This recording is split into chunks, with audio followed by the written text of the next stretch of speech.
What's going on, everybody? It is the 26th daily vlog. No, I did not do it from when I got up. Aaron didn't do it when he got up, but we're here.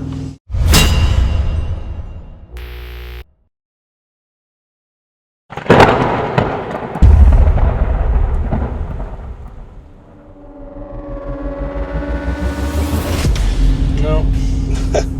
So we're in, we dropped in, what was it, Tulare, yeah. California. Dropped it in Tulare, California. Well, I did. This bum was sleeping. But now we're in Santa Maria, California, over here on the coast. And it was actually your first time seeing the Pacific Ocean, wasn't it? Mm-hmm. Yep. That was pretty cool, man. It was beautiful, man. It was awesome. Second time seeing any ocean, really. Really?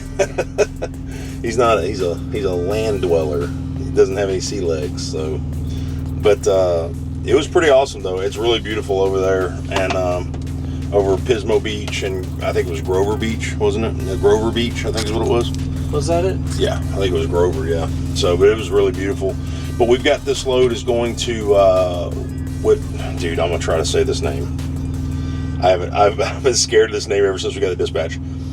Oconomowoc,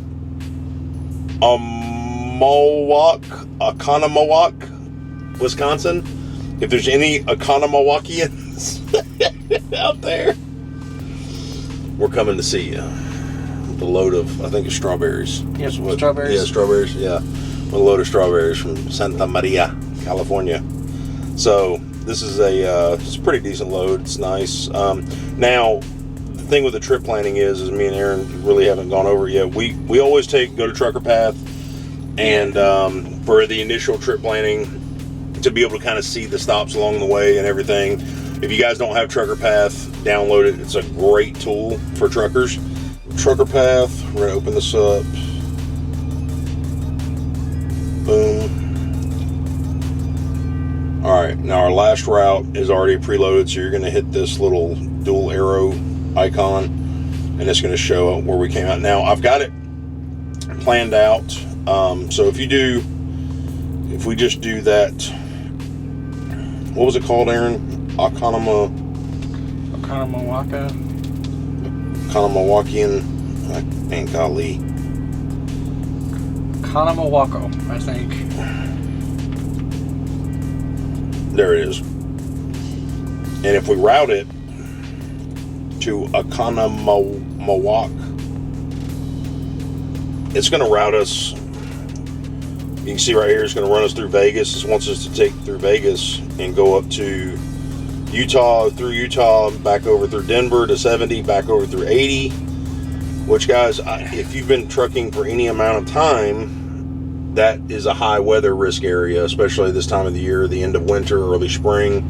And really, anything Denver, Wyoming, Nebraska, Kansas, any of that, any time of year, weather can just spark up at any time. So, plus we've got to look at the mountain ranges and stuff that we're going to have to cross. You know, I mean, this is really, Vail, going west of Denver, Vail and Copper Pass and all that. It's not, depending on how heavy we are, but it's not fun to drive. I mean, it's not enjoyable at all. So, but we can also take this other route here, which will take us through 40, run up through Albuquerque, and then come back over, catch 35 in Wichita, and then that'll put us back up this way. So let's go ahead and highlight that route. And that's 2241 versus the preferred route that Trucker Path wants you to take at 2161. So we're 80 miles difference. Is it worth it to stay on more flat land, less weather risk for 80 miles difference? I think so. Yeah, I'd say so. Yeah, I think so. Especially with a team truck. Now, if you're solo and it's a tight run, that's something you really got to check your weather really good and everything and double check. But I think that's what we're going to end up doing, is just taking that 80 mile difference and running it. Because as a team truck, it's literally an extra hour and a half max. Like that we're going to have to go. That. Yeah. And so the load's not due until Saturday, I think at like 1 a.m. We got plenty of time. So 2,200 miles in a team truck, that's 4.5 shifts at the way we run. So at 61, 8.5 hours a shift, 4.5 shifts. It's Wednesday they're in Central Time. Oconomowoc is in Central Time. So right now it is 14:02 here, which is 2:02 Pacific Time. So it's 4:02 over there. So yeah, I mean, we've got plenty of time to be over there. So we should actually be over there by Friday evening. So no problem. And that's with us taking plenty of breaks and taking showers. And, you know, that's a great thing about running 8.5 too, is the simple fact that we don't have to rush. We're not wearing ourselves out, running 11s, foot to the floor.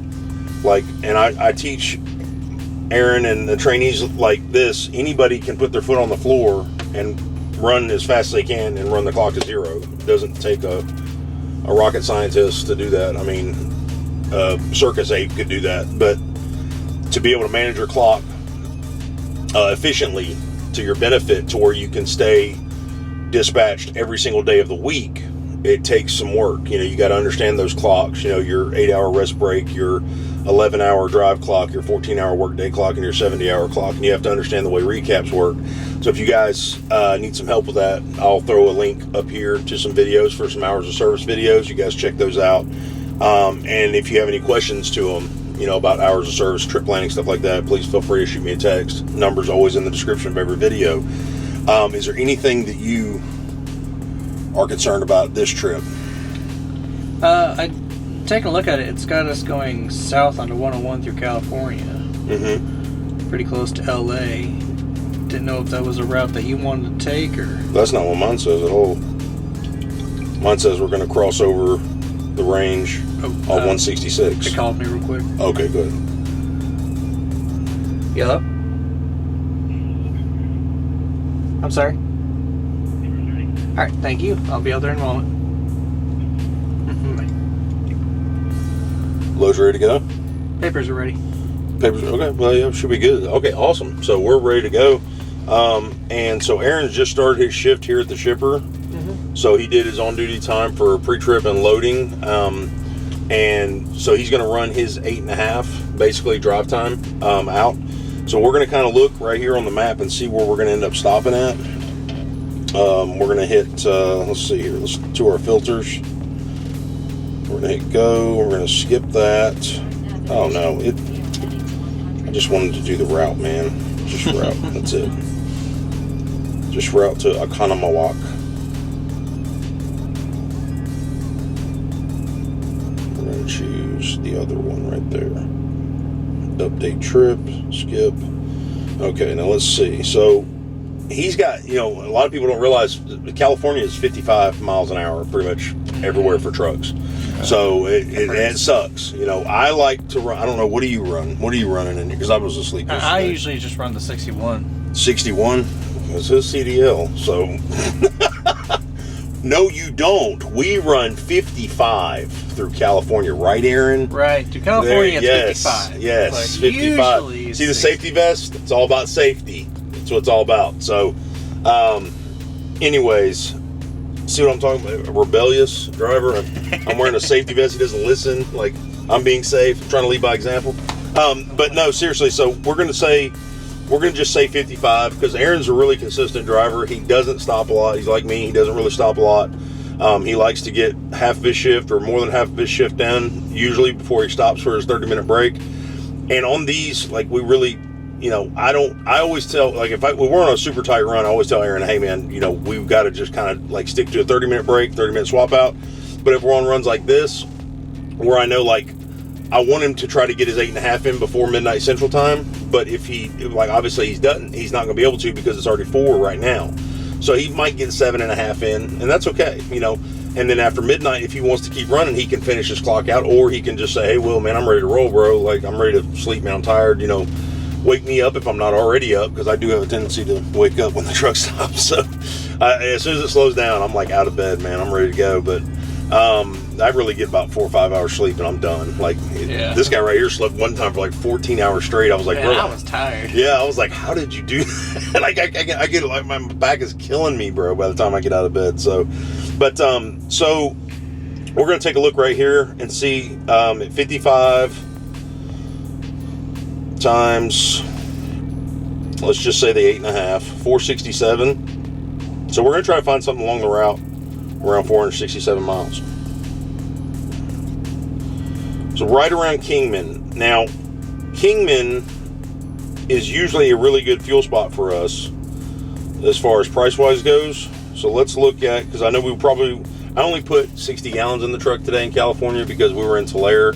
The base price wasn't that great. It was like $3.09 a gallon, and there were other places like near Fontana and stuff, which we're not going through, that were actually like $2.91 base price a gallon. So if you guys aren't familiar with the way we talk about fuel costs at Prime, we all have discounted contracts with vendors. Could be TA, Pilot, Flying J, Petro Loves, which TA and Petro is the same. Pilot, Flying J is the same, and then Loves, and then we have Road Ranger, Circle K, other, miscellaneous vendors. But generally, Loves is our main contract provider right now for fuel. But I tend to like TA more. So, and the reason I like TA more is because if you do 2 60-gallon fills at the same time of your transactions, you get not only the points, the 4 points per gallon, but you also end up getting the meal credits and stuff. So you want to go get that paperwork real quick? Yeah. Okay. Don't forget, take your phone just in case. Yeah. So he's going to go grab the paperwork. But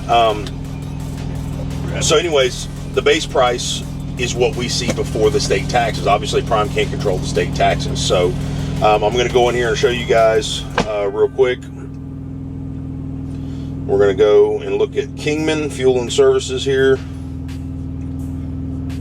Pull up the fuel map. I'm just going to go to the little magnifying glass, type in Kingman, AZ for Arizona. Boom. All right, so right here. So, yep, $2.93 in Kingman. Now, I've already put 60 gallons in at $3.09 a gallon at Loves today. So that was, I've already paid my fuel tax for California. I mean, that's more than enough. I mean, and we'll look at the fuel tax book here, the Q1 for 2025. But as you can see, we're going to end up ultimately on 40 here, okay, coming over. So Bakersfield has Arvin has or Bakersfield has 293, 294 there, okay? But that's going to mean that he's going to have to stop before again. So he's going to have to stop twice. We're already at 293 over here. We're just going to go ahead and run to Kingman, being we've already filled in Cali. So we're going to head on over there and get that done. And that should be right around his stopping point, 446. So that's more than enough, man. At 55 miles an hour, you really can't. I mean, it's monotonous trying to drive any more than that. So through Cali, he's going to be just barely out of California when we hit Kingman, Arizona. So let me see what that other spot was in Arvin, because I'm pretty curious about that now. Where was that at?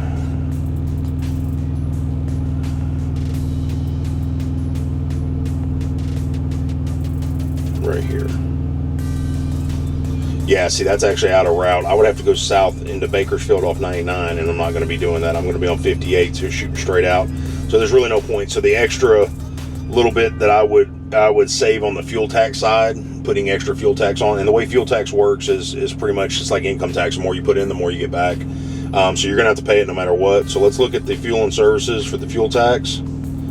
And California's going to blow Arizona out of the water. I can go ahead and tell you. We're going to look at the fuel book. We're going to go to 2025 Q1 state fuel tax. Arizona is at 26 cents. California's at $1.02, almost $1.03. So it would make sense tax-wise to go out a route down to Bakersfield to that Loves to fuel. But like I said, what I'm going to save on the fuel tax side, being I've already paid for California fuel, I had no choice, had to have fuel to get over here.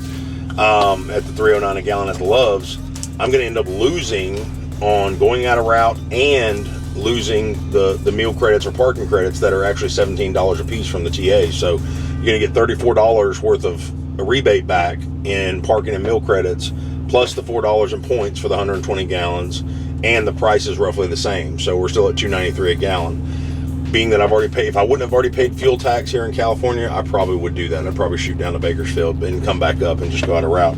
But it doesn't make sense to. So, and I'll post this picture here of the fuel tax guide for you guys. I had it on my community post, but I'll go ahead and post it on the video as well, so you guys can take a look at it, screenshot it, whatever you want. I try to update it every single quarter, so when it comes out, you guys have it. So that's the gist of it, man. That's what we're doing tonight. As soon as Aaron gets done with his paperwork, he gets done checking everything and lining everything up. We might throw a load lock in there, being as produce, because anytime that you get a live load, guys, and there's especially multiple drivers in the truck, you have the chance to seal the trailer. Throw a load lock or two in there. Okay, go ahead and do that just in case. You never know on the highway when you need to stop abruptly, or you're going to be going up a hill and your truck decides to downshift abruptly and jerk the truck back. I mean, you want to keep your load safe. So we were just talking about that earlier. About you were talking about your granddad. Yeah, got a load. Tell me the story again. Tell everybody the story. Well, my granddad he works for some loading company. He doesn't drive anymore. It was a long time ago. Right. But this one guy, he came in, and this load he had, it wasn't stacked side to side like it should have been. Mm-hmm. It was loaded straight down the middle of the trailer and like all the way up. So the pallets weren't side by side in rows. It's like right in the middle, and that's ridiculous. I mean, that makes no sense, because you're basically setting yourself up for failure. Because for that load to be safe and stay secure in the center of that trailer like that, in a box trailer, van trailer, reefer trailer, you'd have to have air pillows all the way beside the load stacked up to the ceiling, or you'd have to have, say it was 10 rows of pallets stacked in the middle, you'd have to have those load locks that are tall, like the ratchet load locks, because they're taller than the actual pressure clamp load locks. You'd have to have, as 10 rows, you're going to have one on each side of each row. So, I mean, you're going to have 20 load locks. It makes no sense to do that. So, and was it your granddad that had that load? My papa. Okay. No, he didn't drive it. Okay, it was one of the guys there that he worked with. It was some other driver. Well, they asked him when the guy got there to receive, obviously the load was just all over the place. It was just destroyed. And they said, well, what happened? And he said, well, they loaded it like that. Well, as the driver, you guys got to remember, you are responsible, ultimately, for everything. So there's literally, we talked about this yesterday's video, there's literally paperwork. They make you sign that they will not sign. They won't even sign on the received line. They want to sign somewhere else or put a sticker, or half the time they won't even give you their name, but it's always the driver's liability ultimately. So guys, CYA, cover your assets. Always take pictures of your load. Before you seal the trailer, take pictures of your trailer with the seal on it, and take pictures of it with the lock and the seal on it. Make sure the trailer number's in there. So always CYA, cover your assets, because ultimately it's your assets on the line, not anybody else's. So his bills don't have a weight on there, but it shows the piece count, and it's 8 1-pound boxes per piece count. So we just took the 8 pounds times how many pieces was it? 3,000 what? 120. 3,120, which came up with 24,960 pounds. Now, if you guys are doing your departure call and you need to know that weight, because they don't have it listed, and this is pretty important. It doesn't have to be, completely accurate, but you want it to be within the realm of acceptability, because when you guys do your live load calls, they're going to catch that. They're going to want to know. So it's okay for you to put that in there, and Aaron, you can actually take and mark that on the bills next to it. Okay. Or down below it, whatever you want to do, Right here? Yeah, anywhere. Just put 24,960 pounds. All right, and yep, and we got it. So, and also too, on your bills, guys, you want to make sure that you initial your temperature settings, your trailer number if it's on there, your address, double check all that stuff. So now, as far as the weight goes, okay, so I know that our truck and trailer, because I scaled it out empty when we first got it, with a reefer trailer full of fuel, our truck was full of fuel, full of def. I know that my base weight is just under 35.5 with 2 people and all of our stuff in here. So we can safely haul 44,500 pounds, no problem, full of fuel. Now anything over that, we're gonna have to have less fuel, something, less fuel in the trailer, whatever the case may be. It's gotta be adjusted, it's gonna be iffy. So at 25,000 pounds, hold on for 1 second, I'm gonna come out there with you. At 25,000 pounds for this load, we're just gonna round it up to 25K. 35,500 plus 25,000, okay, 60,500 pounds. All right, so the max you can have on your steer is 12,000 pounds, STAA regs. The max you can have on your drive is 34,000. The max you can have on your trailer is 34,000. Well, we can't really do anything about the steer weight, so we're going to figure it in at 12,000 pounds. So we're going to subtract 12,000 from 60,500. That leaves us with 48,500 pounds. Now, in the state of California, your tandems cannot be in any hole farther back behind the 6 hole for a standard reefer trailer, tandem trailer that has the adjustable tandem axles, all that stuff. Obviously, if you're a cargo container or a fixed axle tandem axle trailer, there's nothing you can do about that. But that's where the length kingpin laws come into place. But that's what we're talking about. So we can't be past the 6th hole. We know we've got 48,500 pounds we need to balance, okay?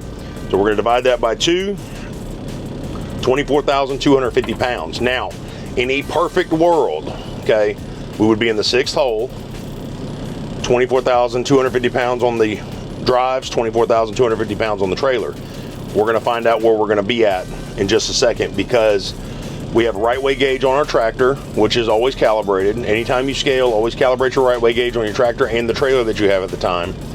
And we have a right way gauge on our trailer. So we're gonna double check after we get the load locks in, seal up, and we're gonna see what our weights are. They didn't provide was a seal. That's when it's up to you guys to have your prime seals with you. So we've got plenty of prime seals. When we seal the trailer with that seal, we take a picture of it, I'll have Aaron write it on the bills that, hey, prime seal number such and such, and that's what he's going to end up putting in his departure call. Should I run and ask them if they have a seal? Yeah, you can ask them if they want to seal. 9 times out of 10, the produce places are going to say, no, we don't seal it. So, and if that's the case, if they do say that, then we do have the prime seals. Okay. So yeah, if you want to, you can though. But just wanted to give that to you guys while we were thinking about it, and it was actually on our mind. So make sure that you guys have to make sure this information is accurate on the bills before you leave. Don't just take off and run and worry about your live load call on the way or whatever. Always double check everything. Same thing with building a house. You know, you measure twice and you cut once. You know, that's just the way it is. So they did not have a seal for us. So we're going to go ahead and seal it up. We've got prime seals. I'll show you what they look like. Guys, if you're a brand new driver, you can get these at driver lineup or in inbound, outbound at any terminal. So make sure you get a handful of prime seals, trip sheet books, all that stuff, just in case, your log books, update your permit books while you're there. So Aaron's going to go ahead and pull off the dock.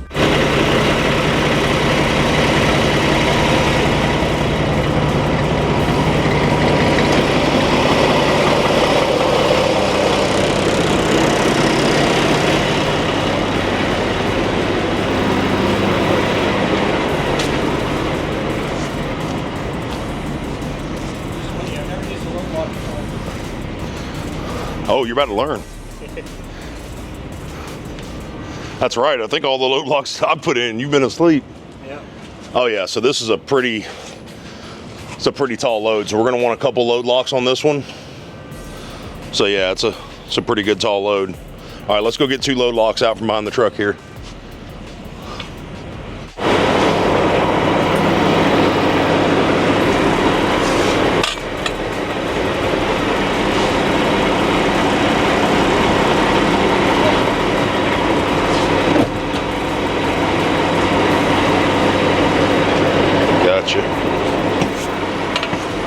Yeah, just make sure that's clasped back.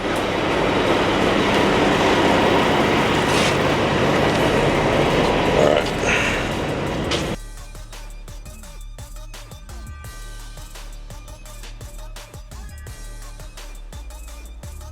All right, Aaron. Sir. Here, let's set it over here because we need to go ahead and close that door. Okay. I'm going to do one, and I'm going to let you do the other one. Let's go ahead and close the door real quick.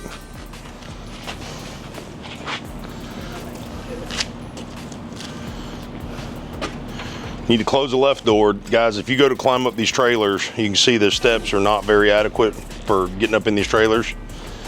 You want to make sure that left door is closed.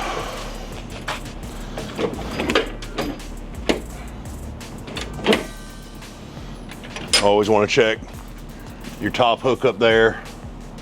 Make sure it's hooked. Bottom hook's hooked down here.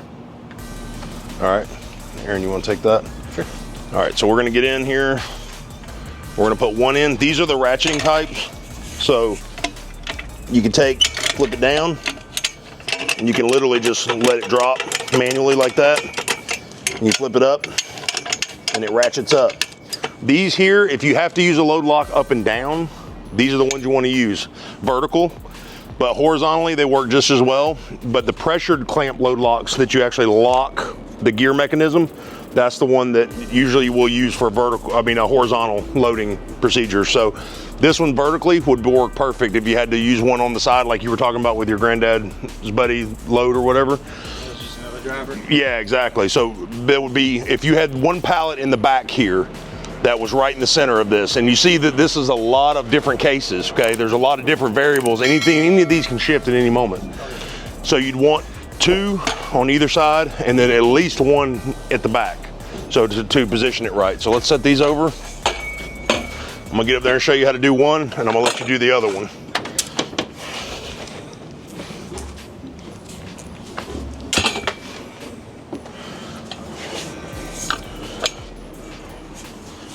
So you want it to be as close to the top as possible, but not at the very top. So we're gonna go 4 layers down, 1, 2, 3, 4. And then we've got it in the up position, so we know it's gonna extend. Get it as horizontally level as possible.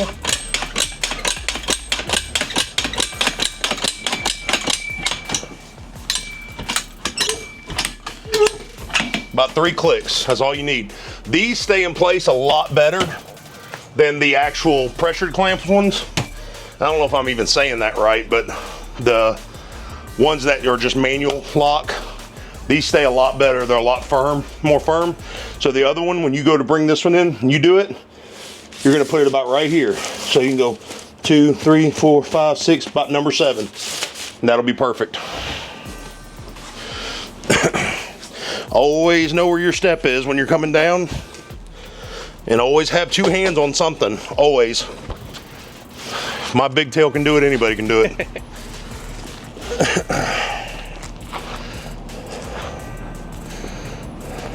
He's a little more nimble. He doesn't have to put his knee down like I do.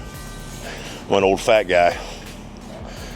7%? Yeah, I would go up to 7, yeah.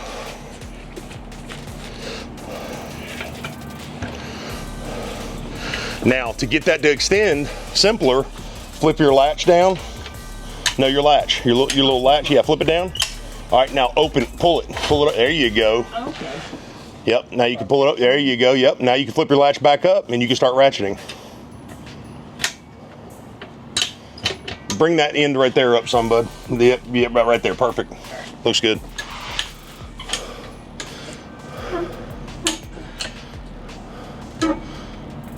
Can you get one more out of it? I could probably.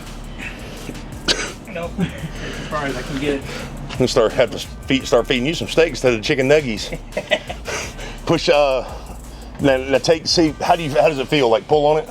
Pull on it. Like like this. Like pull on it. Yeah, feel good. See, it's a little loose. Okay, so take that in and push it into the boxes. Like not hard, but just yeah. There you go. There we go. Snug it up. Yep. Do the same to the other side. Snug it up. Good stuff. Good stuff. Awesome. Yep. Cool deal, man. That's it. Awesome possum. Yep, be careful, be careful.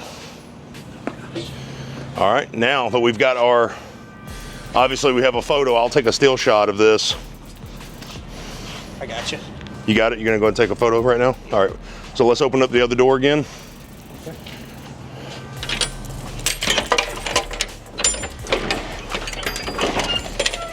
All right, we'll take a photo of the load, the securement. It's got the trailer number in it and everything. Yep.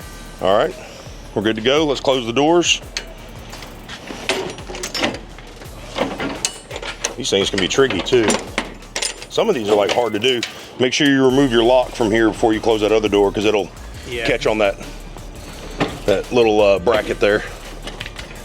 All right, both hooks, top and bottom, are latched. Bam. All right, I'm gonna let you.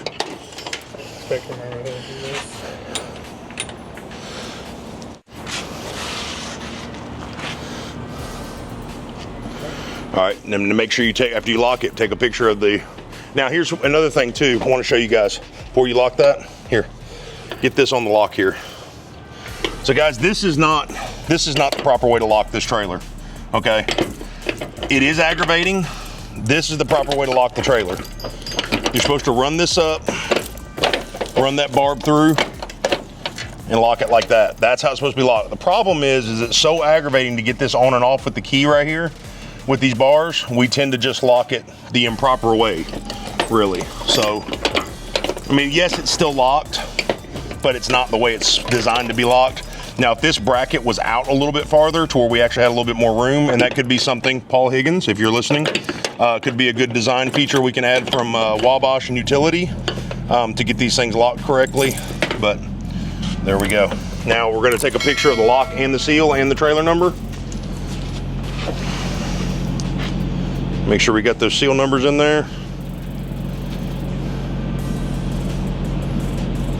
So if anybody decides to mess with that seal, mess with the lock or whatever, we have proof on a time and date stamped photo that we actually had this trailer locked and sealed. So, now you're good, come on back.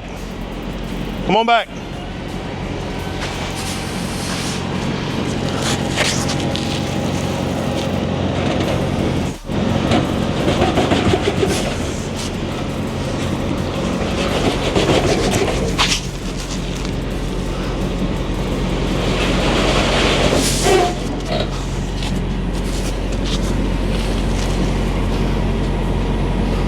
Hold it right there. Pull forward.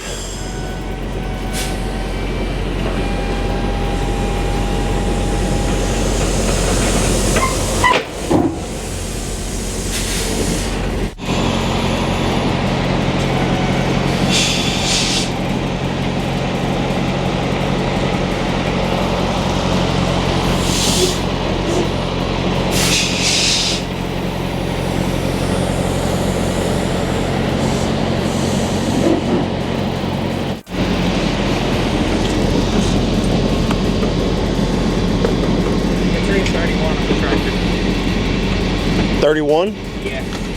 All right. So that's a little bit heavier than what we thought then. Okay. Yeah, there's definitely more than 24,000 pounds on there.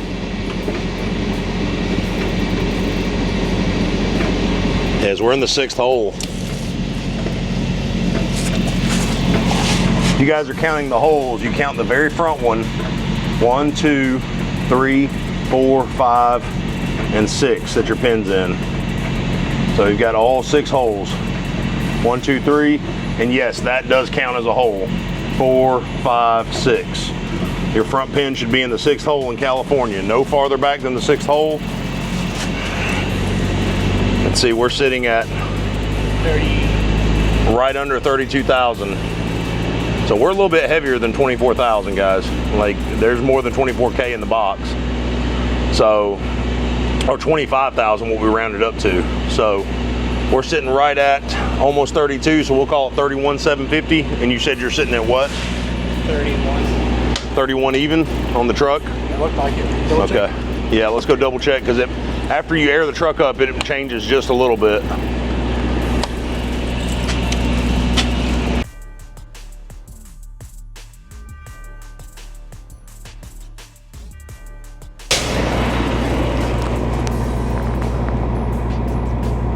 Yeah, we're about at 31, just over 31. So I think it's gonna be it for us, guys. I mean, we'll see if we can do another vlog tomorrow, man. I'm gonna try to keep throwing them out for you guys.